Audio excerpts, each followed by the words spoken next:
And we've had people ask us before, what is the Mind Institute? Because it sounds like a really cool thing. Is there a simple explanation? Well, the actual name came from medical investigations and neurodevelopmental disorders. So that's what MIND stands for. But really, it's a collection of scientists who come together. We work as teams. We interact to come up with new ideas. And it's to find cures, treatments, prevention for neurodevelopmental disorders. That's Wonderful. our goal. Well, we appreciate everything that you guys are doing on a daily basis. And right now, you are doing a study that's of particular interest to those of us who have children on the autism spectrum. Tell us about this study you're working on. Sure. This is a federally funded study, and this is really looking at personalized medicine. I think people have heard that term most recently. And the idea is not all treatments are going to work for everybody. For some people, they might work really well, but for some people, not at all, or some people in the intermediate area. And our premise was, let's try to find out for children with autism if cognitive training works. And if it does, can we have some prediction of who it might work for? So there's two primary targets that we're looking at. One is a behavioral target, and that's this idea that many children with autism have problems with attention. And so we're looking at baseline rates of attention and to see if attention can predict whether or not somebody responds well to cognitive training. And I'll explain what cognitive training is in a minute. And the other one is a genetic marker, and that's looking at whether or not children with autism who also have Fragile X, if that makes a difference. Because people who have Fragile X and autism, they have different deficits and challenges than people without the Fragile X. It has to do with spatial learning and so forth. So we're looking at whether or not you can have some idea, again, about whether or not this training might be good for a particular profile or set of skills or challenges. And the cognitive training, the way that we're using it, we're using a set curriculum that was developed by the Cognition company. And it works on working memory, and it requires good attention, but it helps build good attention. So actually, to start out with your attentional skills, as I said, they may be more challenging than for some people than for others. But we're looking at that, and our idea is that if you build attention, will that make you perform better? And then not only on these working memory computer tasks, but does that affect your everyday life as well? Because the children, what they do is they work on this at home. So they work on it about 5 days a week. They have a series of exercises, and most of them are visual, spatial, where they have rockets they need to follow, or a span, or a Ferris wheel with different symbols, and I need to remember the order of where the different spots are on the tablet or computer screen. And when they get that right, when they reorder it and get it right, they get some sort of reward. Usually it's a sound, some visual feedback as well.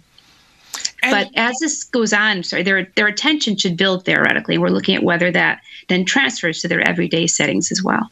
And the exercises that you're describing, they're doing this on the computer, correct? Right. Well, actually, so this is maybe subtle, but we started out where it was all computer-based, and now we've primarily switched to tablets because when we started the research, the tablets weren't as available, and the company who makes the program, they didn't have a tablet base. And what we're finding, of course, is that children with autism, for a number of them, it's easier for them to use a tablet than it is a computer, where they may not be as familiar with operating a mouse. And of course, lots of young people nowadays are not used to using a mouse on a computer. They go straight to a tablet. Absolutely. You're absolutely right. I went to use something that somebody else had the other day, and it didn't have a mouse, and I was lost. I've been left in the dust. I'm a dinosaur. But an incredible study. You're still looking for participants. Is that correct? Yeah, that's correct. So if people are within about an hour or so of the Sacramento area, we will drive to their home. So we do the assessments in the person's home, the initial assessment, the pre-test, and then they do the whole training in their home. And then we come back out after the training is finished. The training takes about 5 to 6 weeks. And then we do a post-test, and then we do a follow-up visit about 3 months after that. And is there a certain age range that you're looking for to be participants? Yes, between 8 and 17 years. Okay. And you said it takes about 5 weeks. Where would people go to if they're interested in being a part of this study? Great question. So if you just even type into Google UC Davis Mind Institute, you can find our lab. Again, my name is Dr. Julie Schweitzer. If you look under me, you can find it. Also, my research assistants, their phone number is 916-703-0294. So if you call that number, they're available and they're ready, and they will get back with you. We'll do a phone screen, and then we try to arrange a visit.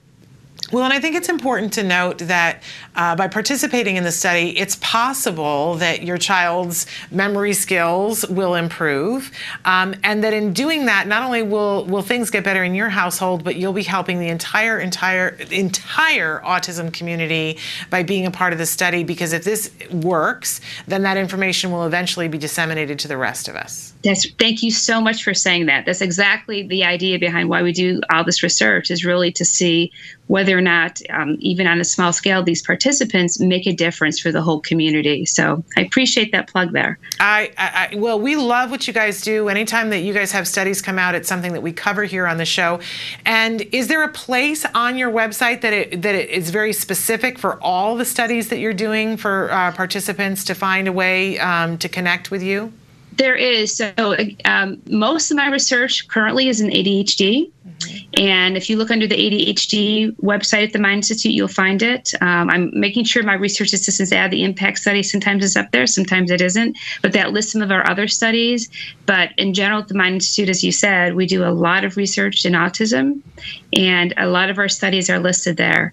And in general, we're interested in this overlap between autism and ADHD because it's becoming more and more obvious that there is an overlap there for many persons with autism. So we're glad you're interested in it, Dr. Schweitzer, because all of us parents are interested in it as well. Thank you. Fantastic. Because we see that there are connections there as well. So we love it when you brighter minds are interested in it as well. We thank you for that. That's great. Thank you. Well, it helps us. We think they could be more responsive to treatments for autism if their attention is better. Absolutely.